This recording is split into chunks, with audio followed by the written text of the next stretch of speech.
Welcome to the Great Lakes Fishing Podcast presented by Fishhawk Electronics. If you're looking for news, tips, and stories about fishing the Great Lakes, you've come to the right place. And now your host, Chris Larson. Welcome to the Great Lakes Fishing Podcast. Today our guest is Eric Modny.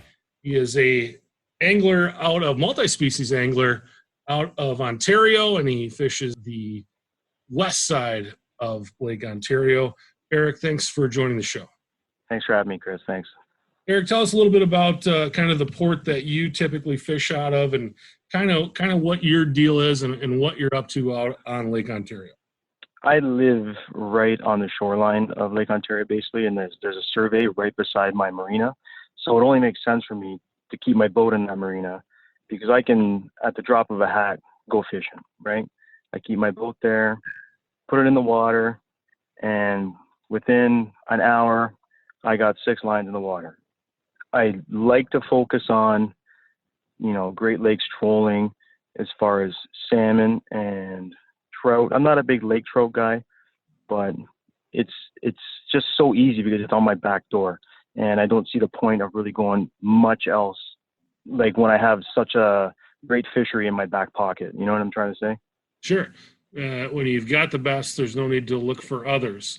So yeah, I don't right travel far to go fishing. Some guys go, they trailer their boats for hours just to go catch walleyes. Like, I'd rather just put my boat in the water in 5 minutes and go catch salmon because they're right here. Sure. And that's what I wanted to talk to you today about, was your boat.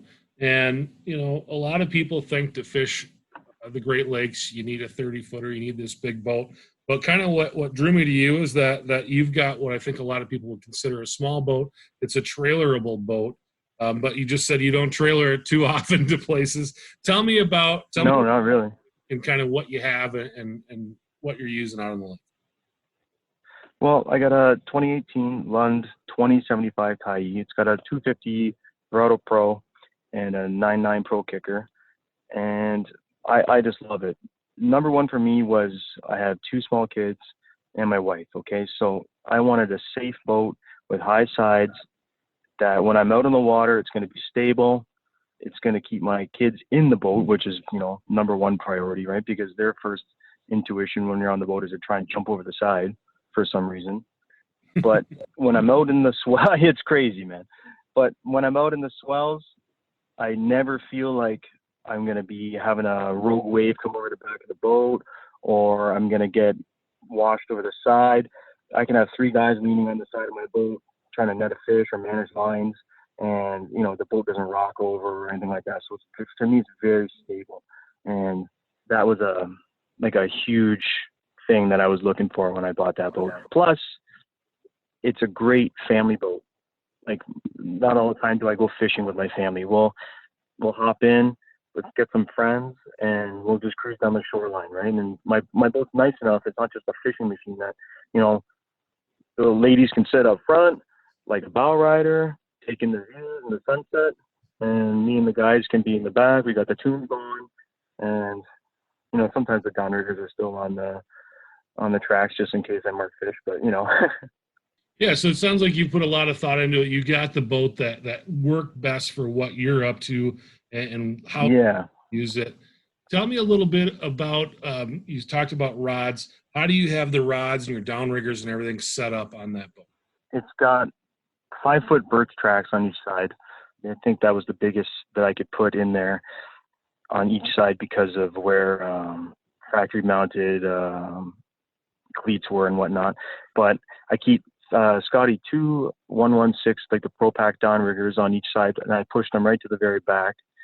The booms are extended probably 4.5 feet. They're pretty long, but I run a downrigger at the very back, and then about a couple feet up from the downrigger, I have just a Canon single-axis ratcheting rod holder. I use those for my gypsy rods. I like the way they're so stable. They're easy. I don't need to tilt them on an angle, right? They're just basic for me. And it manages the rods by keeping the butt ends of the rod on the outside of the boat. I don't have any rod butt ends on the inside of the boat, which is a big space saver when you're fishing in a small boat on Lake Ontario. And then sometimes I have a couple sets of Scotty track adapters put in there for good measure in case I need anything else, because I do have some extra Scotty stuff that I keep on the boat with me. And then I run trolling trees on each side, sometimes not even for long lines, but sometimes just to help me manage rods when I'm fighting fish or even going to and from fishing spots, right? It's just a spot for me to put put fishing rods out of the way, off the floor, and in a secure location where I know they're not going to get tangled or stepped on or have something fall on them and break. To me, it's just the ideal setup. I normally don't run any more than 6 rods tops. Sometimes I find that even too much of a hassle if I have inexperienced anglers in the boat and it's just me trying to do everything.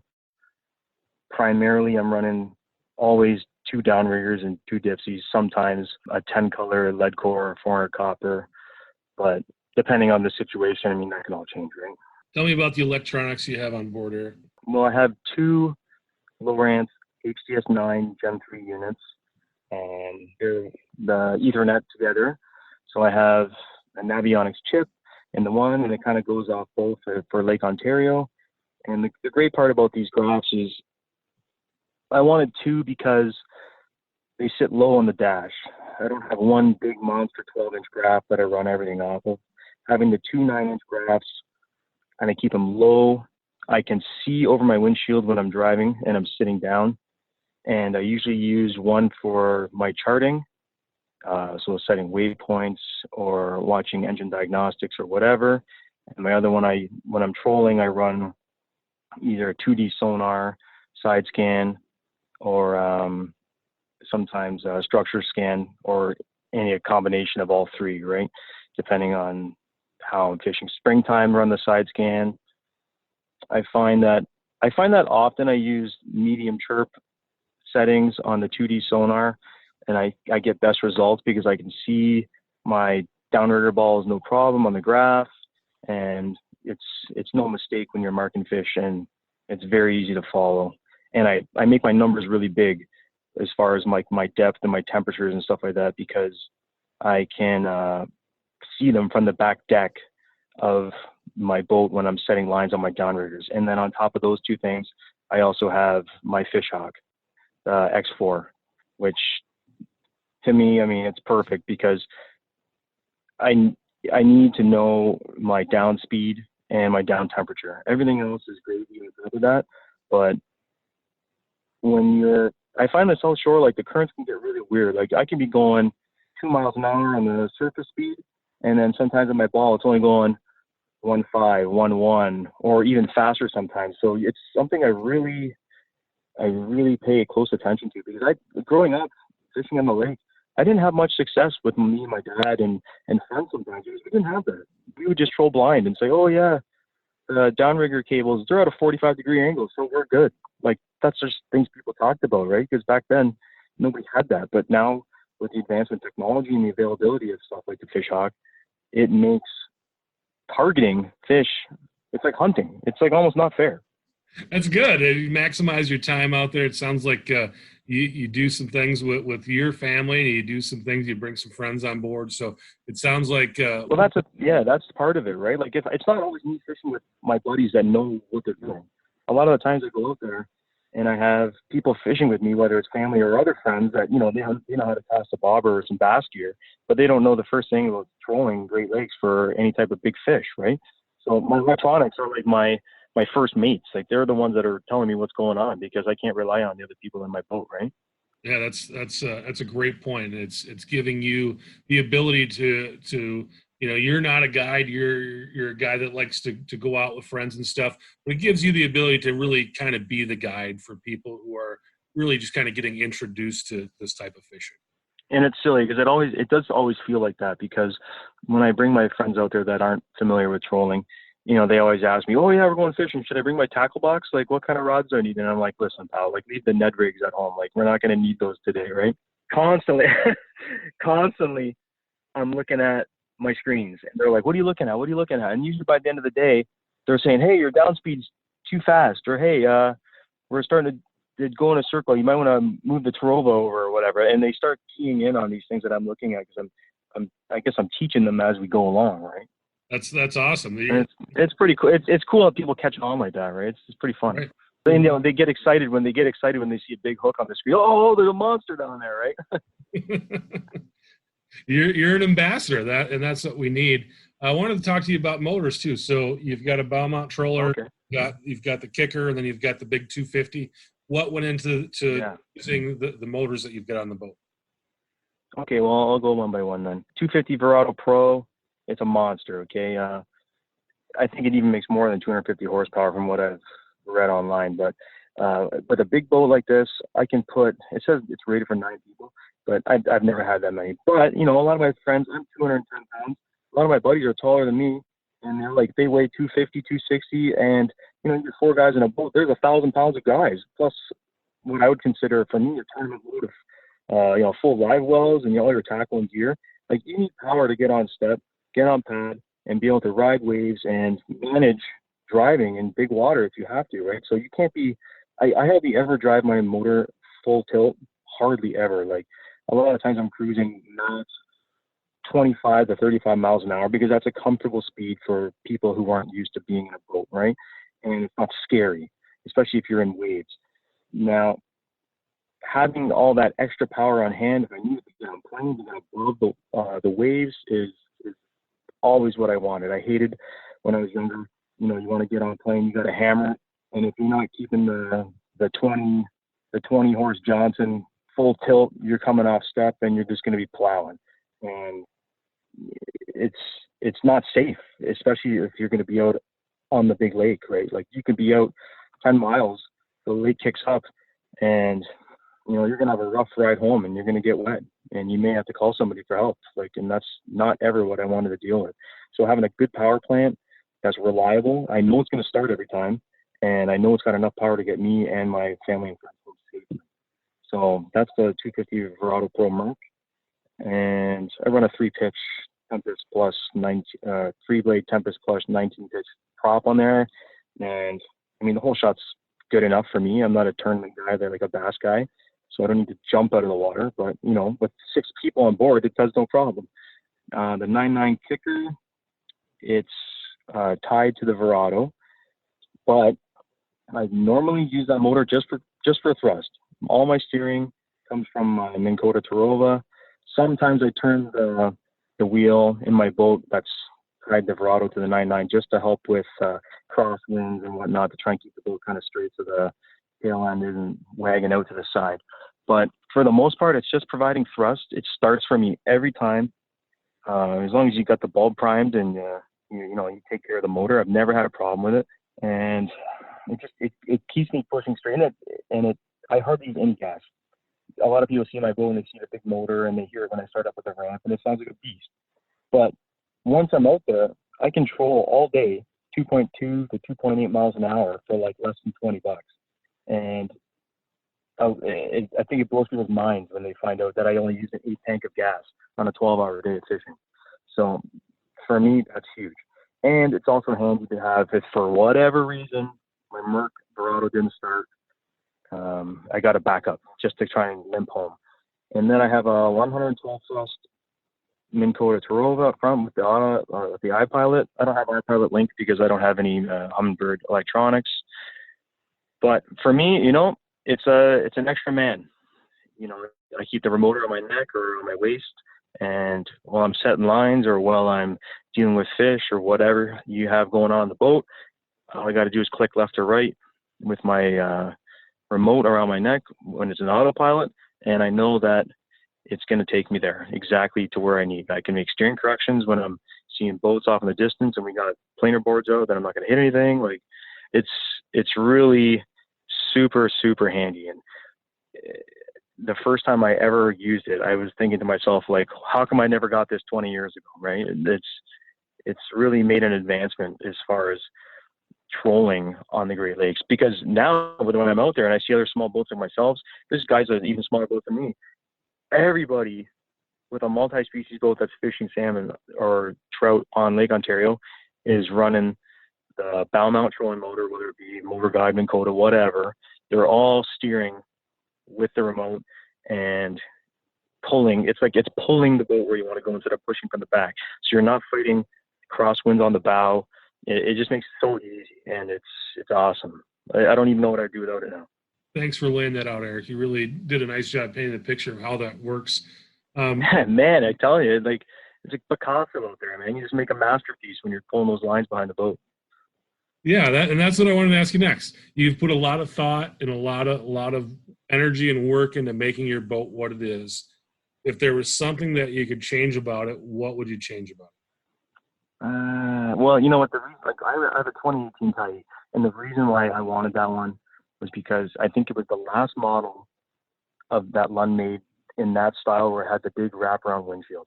So the boat itself, like the windshield itself, most of it wouldn't make a difference, but to me, it makes the style of the boat awesome. It adds more protected from the elements, right, with the wraparound windshield. And I don't know. I don't think I would change anything. Like, I love my boat. I think maybe if I could get a 48-volt system for my bow mount trolling motor, that'd be great. But I don't even know if that exists. It's got a 72-inch shaft on the motor. Sometimes I wish that was longer, but it's already like as long as you can get, I think. Because in a big wave, if you've got big waves and there's three of us sitting at the back of the boat, it puts a lot of weight back there. And sometimes the prop for the Minn Kota will come out of the water. So somebody's got to move forward to keep the bow weight down so the prop doesn't come up. That's maybe something that I would love to have different. But I don't know. For me, it's a complete fishing machine, man. Like, it's the way it is because I've made it like that and I've thought about it. And there's not much I want to change. Like, maybe a couple extra speakers and a subwoofer just for party time. But other than that, I mean, she puts fish in the boat and everyone's happy and has a great time when I'm on it, and like that's all I can ask for, right? I mean, maybe if it was solar powered or hybrid, that'd be great too. But I don't spend a lot of money on gas each season, man. It's, you know, you want to drive a Lamborghini with a lead foot, you're going to pay for it at the pump. But if you're easy on it, I don't know, I love it. I wouldn't change much. Awesome. And I'm just saying this stuff because you asked me, but I've never thought about it before. Yeah, no, that's great. I hope that you learned something from this as well. But I love the picture that you. That's kind of what goes into the thought process. I think for people that are really thinking about getting a new boat for themselves next year, I think what you're doing is kind of giving them an idea of what to look for and what they should be doing. Is there something that I didn't ask you that you wanted to talk about today? No, I just, we talk about boat layout and whatnot, but like one thing I can tell you is a lot of the guys that fish the Great Lakes, at least in Lake Ontario that I'm familiar with, and I'm talking big names, like guys that are always fishing tournaments and whatnot, sponsored anglers, and if they have aluminum multi-species boats that they fish out of for salmon or trout or trolling, I find that we all kind of have the same setups. It's like people have started to figure it out and thought, hey, that's a great idea, and everyone jumps on board. And if you got most guys out here, if you got an aluminum fishing boat, they have a bow mount trolling motor. They're running long tracks, and they have the downriggers all the way to the back. Then they got their Dipsy rod, and then they got their a lot of what guys do is they run the Lund sports track mounts near the back with Scotty Orca rod holders, and they run them straight up off the back that they put their downrigger rod in. They don't run them off the actual downrigger themselves. And it's almost like one of those downy salty rod holders, right? So they crank their rod down, and when the clip pops, it's right there, and they get a great downrigger angle to the ball. It's not, the rods kind of go straight off the back. That's a really popular thing that I've noticed out here on the Great Lakes. And I don't know, a lot of guys have the same setups because it works for the small boats, and it's a no-brainer. Like, once you can keep rod butts out of the boat and you gain space, and you're not tripping on things in the boat, you're not bumping into things. Like, my Dipsy rods, they're so expensive. I would have a heart attack if I had a rod butt inside of the boat and somebody knocked into it and it just went in the drink. I don't even know what I'd do. I think I'd jump in after it. I think there's a lot of guys that be swimming with you to go after that. Yeah, I think I would. Well, Eric, I really appreciate you coming on today. It was fun talking to you, and I think you. Hey, no problem. I had a good time. Yeah. Some great insights. If people want to follow you and kind of the adventures and what you're up to, where can they find out more about you? Okay, well, I just recently started this Instagram account because I figured, hey, if I'm going to go fishing and take pictures, I might as well just have like a fishing-based account. So it's called @ModlyCrewFishing.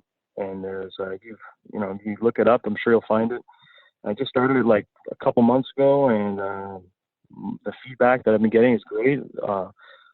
It's crazy how many people reach out and they give you good vibes and the support and stuff like that. on social media, which is pretty cool, right? Especially because all I'm really doing is just going fishing. I mean, I was going to go regardless. So if I put some pictures up and people like it, awesome, you know? Yeah, that's how I found you. And for those of you wanting to know how to find it, it's Modly, MODLEY _crew, CRUE _ It's like Motley Crew. I'm guessing that's where it's based. Yeah. On. Yeah. Yeah, it's kind of spun off that, right? Motley. Kind of sounds the same. We're a bunch of spun individuals that like to go out there and have fun, so it fits. Awesome, Eric. Thanks so much for coming on. Really appreciate it, and good luck the rest of the year. Thanks a lot, Chris. Hope to talk to you again soon. Thanks for listening to the Great Lakes Fishing Podcast presented by Fishhawk Electronics. For more information on fishing the Great Lakes, visit our blog at fishhawkelectronics.com.